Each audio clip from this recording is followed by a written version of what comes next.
রাষ্ট্রীয় গোপন নথি ফাঁসের মামলা থেকে বেকসুর খালাস পেয়েছেন পাকিস্তানের সাবেক প্রধানমন্ত্রী ইমরান খান। সোমবার ইসলামাবাদ হাইকোর্টের প্রধান বিচারপতি আমির ফারুক ও বিচারপতি মিয়াগুল হাসান আওরঙ্গজেবের দ্বৈত বেঞ্চ এ আদেশ দেন। এ সময় দেশটির সাবেক পররাষ্ট্রমন্ত্রী শাহ মাহমুদ কুরেশিকে খালাস দেয়া হয়।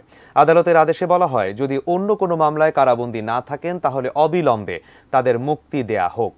তবে আরও একাধিক মামলায় কারাদণ্ড হওয়ায় পাকিস্তান তেহরিক ইনসাফ প্রধান ইমরান খান এবং সাবেক ভাইস চেয়ারম্যান কুরেশি কারামুক্ত হচ্ছেন না। রাষ্ট্রীয় গোপন নথি ফাঁসের মামলায় গত জানুয়ারি মাসে ইমরান খান এবং কুরেশিকে 10 বছর করে কারাদণ্ড দেন পাকিস্তানের একটি আদালত। সেই রায়ের বিরুদ্ধে ইসলামাবাদ হাইকোর্টে আপিল করেছিলেন তারা। এর আগে গত 5 অগস্ট তোষাখানা মামলায় ইমরান খানকে 3 বছরের কারাদণ্ড দেন দেশটির একটি আদালত।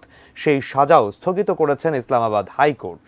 এরপর সাজা বাতিল চেয়ে আবেদন করেন ইমরান খান, কিন্তু হাইকোর্টের একটি দ্বৈত বেঞ্চ সেই আবেদন নাকচ করে দেন।